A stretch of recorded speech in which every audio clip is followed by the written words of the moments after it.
শীতের দিনে দুপুরের একটা সবজির খিচুড়ি নিয়ে এসেছি, নিরামিষ খিচুড়ি। দেখুন আমি নিরামিষ খিচুড়ি করতে কি কি উপকরণ রেখেছি। এখানটায় ধুয়ে রেখেছি গোবিন্দভোগ চাল, মসুর ডাল, ওখানে আছে ফুলকপি, বিনস, গাজর কুচানো। ফোড়নে রেখেছি গোটা জিরে, তেজপাতা, শুকনো লঙ্কা, লঙ্কার গুঁড়ো, হলুদ গুঁড়ো, জিরের গুঁড়ো, ধনের গুঁড়ো সবই তো লাগবেই নিরামিষ একটা পদ্ধতিতে। কড়াইশুঁটি কিছুটা ছাড়িয়ে রেখে দিয়েছি।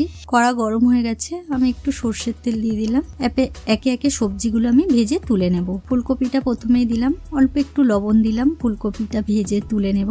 এবার কুচানো সবজিগুলো আমি ভেজে তুলে রাখবো।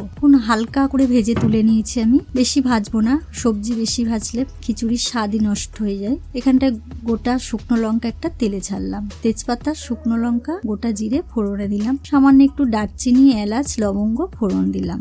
মশলার মিশ্রণটা আমি জল দিয়ে গুলিয়ে রেখেছিলাম, সেটা আমি কষিয়ে নেব ভালো করে। এখানে সামান্য একটু আদা অ্যাড করলাম, হাফ চামচ। স্বাদ আনার জন্য মিষ্টি দিলাম। ধুয়ে রাখা যে চাল আর ডালটা ছিল সেটা আমি একটু মশলার সাথে কষিয়ে নেব, বেশ কিছুক্ষণ নাড়াচাড়া। কড়াইশুঁটিগুলো কিছুটা দিয়ে দিলাম, হালকা আঁচে আমি নাড়াচাড়া করে নিলাম। স্বাদ জন্য লবণ দিলাম একটু। প্রেসার কুকারে আমি একটা সিটি দিয়ে নেব। দেখুন বন্ধুরা, আমার এখানে খিচুড়ি রেডি। অফিস স্টাফদের জন্য চটজলদি একটা নিরামিষ খিচুড়ি চটপট এইভাবেই বানানো যায়।